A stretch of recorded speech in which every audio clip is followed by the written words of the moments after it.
Penertiban serta pembersihan alat peraga kampanye jelang masa tenang di Banjarmasin akan dilaksanakan malam Minggu 5 Desember 2020. Proses penertiban pembersihan APK yang melibatkan beragam unsur, nangkaya KPU, Bawaslu, TNI, Polri, Satpol PP hingga Dishub akan dipantau langsung oleh Bawaslu Republik Indonesia.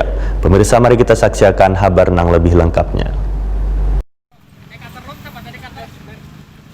Penertiban serta pembersihan alat peraga kampanye jelang masa tenang di Banjarmasin akan dilaksanakan malam Minggu 5 Desember 2020. Proses penertiban pembersihan APK yang melibatkan beragam unsur nangkaya KPU, Bawaslu, TNI, Polri, Satpol PP hingga Dishub akan dipantau langsung oleh Bawaslu Republik Indonesia. Karena salah seorang perwakilan Komisioner Bawaslu Republik Indonesia, Fritz Edward Siregar, selaku Koordinator Hukum Humas Data Informasi akan hadir wayah penertiban APK paslon di Banjarmasin. Demikian dipadahkan Komisioner Bawaslu Banjarmasin Munawar Halil wayah rapat koordinasi dengan pemerintah daerah wan instansi terkait dalam rangka membahas penertiban alat peraga kampanye menjelang hari pemungutan suara wan rencana pendistribusian atau pergeseran logistik di ruang rapat berintegrasi Balai Kota Banjarmasin, Jalan R.E. Marta Dinata, Banjarmasin Tengah, Baisukan Jumat 4 Desember 2020. Menurut Munawar Halil, hingga wihini yang masih menjadi kendala bagi Bawaslu adalah saban tahun hasil pencopotan wan penertiban alat peraga kampanye selalu terjadi penumpukan di kantor Bawaslu Banjarmasin. Padahal pihak Bawaslu pun sudah mempersilahkan bagi paslon untuk mengambil kembali APK milik mereka tersebut. Pada tahun 2019 lalu, ujar Munawar Halil, APK milik paslon menumpuk hingga menggunung wan memenuhi halaman kantor Bawaslu Banjarmasin. Lantaran kededan mengambil, maka seberatan APK tersebut dibakar.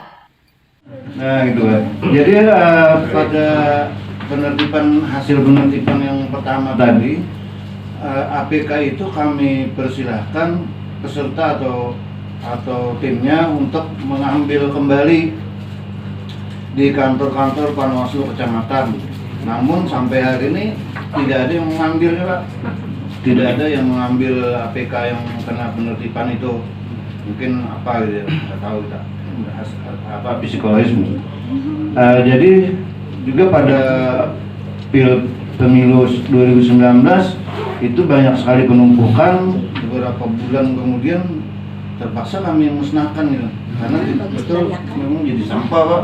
Kami bingung mau ditaruh di mana, kantor kecil menumpuk. Akhirnya ya karena tidak ada tanda-tanda hendak mengambil, akhirnya kami musnahkan juga gitu.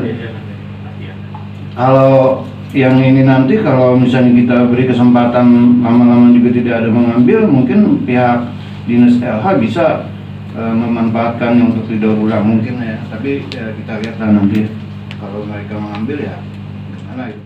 Palakes Bangpol Banjarmasin Muhammad Kasman meminta kepada Bawaslu Banjarmasin untuk kada membakar lagi APK nang kada diambil oleh paslon, namun hendaknya disumbangkan kepada Bubuan Pemulung atau Dinas DLH untuk dilakukan daur ulang, karena justru lebih bermanfaat daripada harus membakarnya.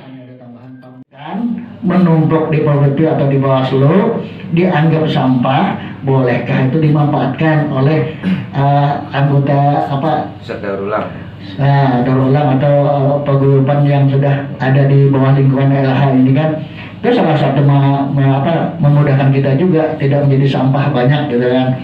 Nah, bolehkah itu dilakukan diolah daur ulang gitu kan? Kalau boleh, nanti kan tinggal kita buatkan berita acara, serahkan ke pengelola sampah yang untuk mengolah daur ulang. Mudah-mudahan itu bernilai ekonomis bagi orang yang mengerjakannya lagi kan. Jadi kada jadi sampah budi-bujur gitu kan.